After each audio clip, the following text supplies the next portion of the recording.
Assalamualaikum warahmatullahi wabarakatuh. Saya Asa Maimunah di sini akan menjelaskan program audit untuk PT Gutier periode 31 Desember 2020.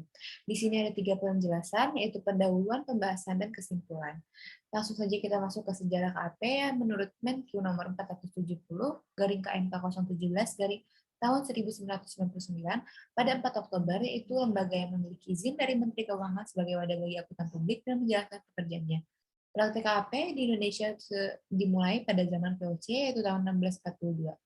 Sekarang di Indonesia berdasarkan Direktori 2008 yang disusun oleh IAPI, terdapat 425 kantor KAP di seluruh Indonesia. Kemudian kantor KAP yang bekerjasama dengan kantor KAP publik asing, terdapat 40 kantor. Kantor KAP memiliki tanggung jawab yang besar, sehingga penting bagi auditor yang bekerja di sana memiliki independensi dan kompetensi yang tinggi. Langsung kita masuk ke profil KAP yang digunakan oleh PT Gutier, yaitu PwC. PwC sendiri di Indonesia telah beroperasi selama lebih dari 45 tahun sejak tahun 1971 dan mempunyai kurang lebih 1.800 karyawan termasuk 52 partner. Alamat PwC sendiri berada di Jakarta, yaitu di Jalan Jenderal Sudirman, Kavling 29-31 Jakarta. Lalu di Surabaya, yaitu di Jalan Embong Malang, nomor 1, garing 3 dan 5 Surabaya, Jawa Timur. Langsung saja kita masuk ke sejarah PT Gutier, yaitu perusahaan pertama di Indonesia yang bergerak di bidang manufaktur, ekspor, impor, dan distribusi ban dalam, flap, dan produk turunan karet lainnya. Perseroan ini didirikan dengan nama NF Gutier Tire dan Rubber Company Limited sesuai dengan akte pendiriannya nomor 199 pada tanggal 26 Januari 1917 yang dibuat di hadapan notaris publik Benjamin Terquaili di Surabaya dan diakui oleh Gubernur Jenderal van Nederland-Indië dengan surat keputusan nomor 50 tanggal 23 Mei 1917 yang diundangkan dalam Dijksel nomor 217 Javascoren nomor 64 tanggal 10 Agustus 1917. Kemudian perseroan ini resmi mengubah nama PT Gutier Indonesia berdasarkan Akta nomor 73 tanggal 31 Oktober 1977 dan dibuat di hadapan notaris publik Eliza Pondak di Jakarta dan memperoleh persetujuan dari Menteri Kehakiman Republik Indonesia dengan surat keputusan nomor YA5-250 tanggal 7 tanggal 25 Juli 1978. Setelah penawaran umum perdana pada tahun 1980, nama Gutier di Indonesia berubah menjadi PT Gutier Indonesia Tbk yang telah digunakan hingga saat ini. Langsung saja kita ke perusahaan Gutier bergerak di bidang manufaktur, ekspor, impor, dan distribusi ban dalam, flap, dan produk turunan karet lainnya. Di sini ada struktur organisasinya, yaitu Board of Director atau direksi, yaitu ada supply chain direkturnya, yaitu Devina Yuselia, finance direkturnya Vikas Mahendra Pillai, sales direkturnya ada Iman Santoso, lalu manufacturing direkturnya ada Hong Sun, human direkturnya ada Pamri Hadi Wirayu. Di sini pemegang sahamnya yaitu PT Gutier, The Gutier Tire and Rubber Co.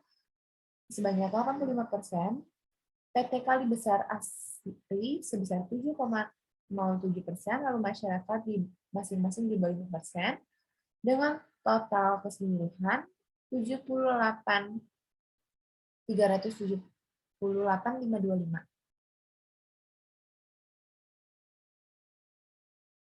Untuk komposisi Dewan Direksinya, itu Presiden Direkturnya itu Bapak Randep Singh Kanwar, Direkturnya ada Bapak Vikas Mahendra Pillai, Direktur kedua ada Bapak Iman Santoso. Lanjut ke definisi audit. Audit menurut Arens, yaitu pengumpulan dan evaluasi bukti tentang informasi untuk menentukan melaporkan kesesuaian antara informasi kriteria yang telah ditetapkan. Audit harus dilakukan oleh orang kompeten dan independen. Lalu bukti audit menurut Arens ialah setiap informasi yang digunakan auditor untuk menentukan apakah informasi yang diaudit dinyatakan sesuai kriteria yang telah ditetapkan. Lalu prosedur audit menurut Arens ialah rincian instruksi yang menjelaskan bukti audit yang harus diperoleh selama diaudit. Langsung kita masuk ke prosedur audit PT Gutier Indonesia. Yang pertama, tujuan audit yang berkaitan dengan transaksi pengendalian kunci pengujian, pengendalian dan pengujian substantif atas transaksi pembelian. Yang pertama itu ada keterjadian pembelian tercatat untuk barang dan jasa yang diterima, pembelian telah disetujui oleh pejabat yang berwenang, faktur dan bukti dokumen, memeriksa dokumen untuk menguji keberadaan, memeriksa adanya persetujuan atau tidak, dan menelusuri dokumen pembayaran. Yang kedua, transaksi pembayaran sudah dicatat secara akurat atau keakuratan, yaitu perhitungan dan jumlah dilakukan secara internal, memeriksa adanya verifikasi internal, menyiapkan bukti pengeluaran kas untuk pembayaran barang. Yang ketiga, ada kelengkapan, yaitu transaksi pembelian yang terjadi setelah dibukukan dengan pengenalan internal kunci atau order pembelian bernomor urut tercetak dan dapat ditanggung jawab oleh penggunanya, dan memeriksa kebenaran penggunaan laporan penerima barang, dan terakhir maksud dari file laporan ke jurnal pembelian. Dan terakhir yaitu transaksi pembelian dicatat pada tanggal yang benar, yaitu tanggal diverifikasi secara internal, memeriksa dan tidak verifikasi, dan membandingkan tanggal laporan dengan tanggal penjualan dan jurnal pembelian. Yang kedua ada tabel tujuan audit yang berkaitan dengan transaksi pengendalian kunci pengujian pengujian substantif atas transaksi atau pengeluaran kas. Yang pertama, pembayaran kepada penerima barang yang telah terjadi atau keterjadian dengan pembayaran disetujui pada tingkat kewajaran tepat, lalu menulis adanya persetujuan atau tidak, dan menelusuri dokumen pembayaran. Yang kedua, ada kelengkapan, yaitu pembayaran kas yang ada di bank telah dicatat, dokumen pembayaran yang disetujui telah dipramomori, lalu memeriksa dokumen persetujuan, dan merekonsiliasi pengeluaran kas pembayaran dengan pengeluaran kas di bank.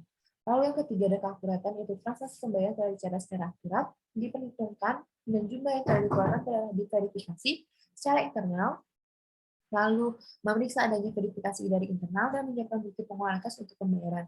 Yang terakhir yaitu klasifikasi yaitu pengeluaran kas untuk pembayaran telah diklasifikasikan dengan benar, yaitu klasifikasi akan diverifikasi secara internal, dan memeriksa indikasi verifikasi internal, dan membandingkan klasifikasi ke arus kas operasional. Lalu tabel yang ketiga itu ada tujuan audit yang berkaitan dengan saldo dan pengujian atas rinci saldo untuk pembelian. Yang pertama ada detail tie-in, yaitu pembayaran seperti terdaftar pada schedule pengeluaran kas, telah di-fit dengan benar sesuai dengan arus kas perusahaan, lalu membuktikan schedule akan di pengeluaran kas dan arus kas perusahaan. Yang kedua, pembayaran seperti terdaftar pada pengeluaran kas sudah secara akurat, yaitu mengkonfirmasi pada pihak perusahaan lain yang bekerja sama, lalu pembayaran terklasifikasi secara tepat dalam pengeluaran kas atau klasifikasi dengan melakukan pengujian atau klasifikasi yang tepat sebagai bukti adanya pembayaran, lalu pembayaran yang ada telah dicatat dan neraca atau kelengkapan dengan menulis akun tersebut dalam pengeluaran kas, bukti kas, dan arus kas. Lalu ke tabel yang keempat ada tujuan audit yang berkaitan dengan saldo dan pengujian atas saldo untuk pengeluaran kas. Yang pertama itu pembayaran seperti terdaftar pada schedule pengeluaran kas dan telah di-fit dengan benar sesuai dengan arus kas perusahaan atau detail audit, yaitu membuktikan schedule akan di pengeluaran kas dan arus kas perusahaan. Lalu pembayaran seperti terdaftar pada pengeluaran kas dan tidak akurat, melakukan pengecekan ke akun pengeluaran kas, pembayaran telah diklasifikasi secara tepat, dan pengeluaran kas, dan dalam pengeluaran kas lalu ada pengujian atas klasifikasi yang tepat sebagai bukti adanya pembayaran. Lalu yang terakhir ialah pembayaran yang ada telah dicatat dalam neraca atau kelengkapan dengan memeriksa dokumen serta akun pada pembayaran klaim. Lalu tabel kelima yaitu tujuan audit yang berkaitan dengan saldo dan pengujian kas atau saldo untuk kas umum di bank, yaitu kas di bank dinyatakan pada CALK yang di-fit dengan benar dengan memfoot daftar cek yang beredar. Lalu yang kedua ada kas di bank yang ada telah dicatat atau kelengkapan dengan menerima dan melakukan pengujian konfirmasi bank. Lalu kas di bank dicatat telah akurat atau keakuratan dengan penerimaan dan pengujian konfirmasi bank dan bukti kas. Lalu penerimaan dan pengeluaran kas sudah dicatat di periode yang benar atau pisah kas. Menghitung kas di tangan dan kas di bank pada akhir periode dan menelusuri cek yang beredar.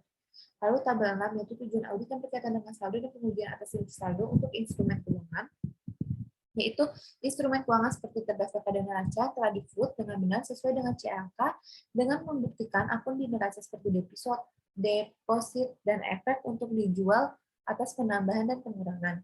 Lalu instrumen keuangan telah terdaftar secara akurat atau keakuratan dengan mengkonfirmasikan kepada pihak ketiga, lalu keakuratan telah diklasifikasikan secara tepat dan neraca, lalu pengujian atas klasifikasi yang tepat sebagai perdagangan tersedia untuk dijual atau ditahan hingga jatuh tempo, lalu instrumen keuangan yang ada dicatat dan neraca atau kelengkapan dengan mengisi akun tersebut ke dalam neraca.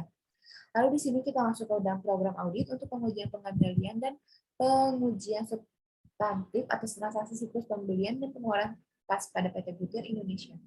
Yang pertama dengan memeriksa apakah dibuat daftar pembayaran dan pengeluaran kas, lalu memeriksa adanya pembayaran dan pengeluaran kas dan dokumen laporan keuangan untuk memastikan ketepatan dan ketelitian dalam melakukan pemeriksaan apakah akuntan mencatat ke dalam laporan keuangan, lalu memeriksa laporan dan menelusuri sampel bukti kas keluaran yang setuju dan melakukan penyusunan ke dokumen pendukung dan catatan akuntansi yang bersangkutan.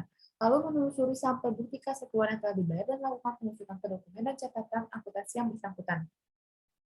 Lalu di sini ada program audit dan substantif saldo siklus pembelian dan pengeluaran kas. Yang pertama yaitu melakukan pengecekan kembali menggunakan komputer untuk menjumlahkan total dan daftar utang usaha, menelusuri dari daftar utang usaha ke faktur vendor, mengkonfirmasi utang dengan melihat jumlah utang besar atau tidak, melaksanakan pengujian kewajiban setelah periode, dan mengecek ulang daftar file induk untuk pihak berdasar kewajiban utang jangka panjang dan saldo debit.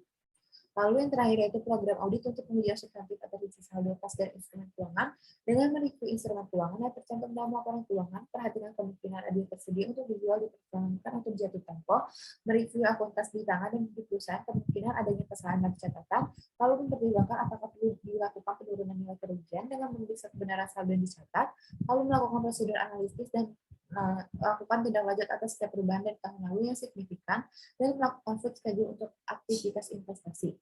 Lalu di sini bisa kita tarik kesimpulan.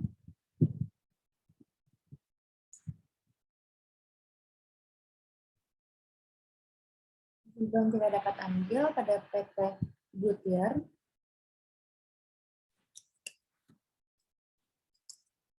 Yaitu terdapat prosedur audit siklus penjualan dan penerimaan kas di mana siklus tersebut dicatat secara benar, wajar, dan sesuai dengan program audit yang telah disampaikan.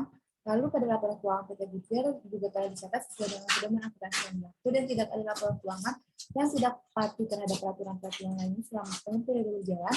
Laporan keuangan perseroan untuk tahun buku yang berakhir pada tanggal 30 Desember 2020 dan 2019 telah diaudit oleh kantor KAP, Tani Dirja, Wisana, Pintis, dan rekan atau anggota jaringan firma TWC dengan opini tanpa modifikasi pada laporan tanggal 29 Maret 2021.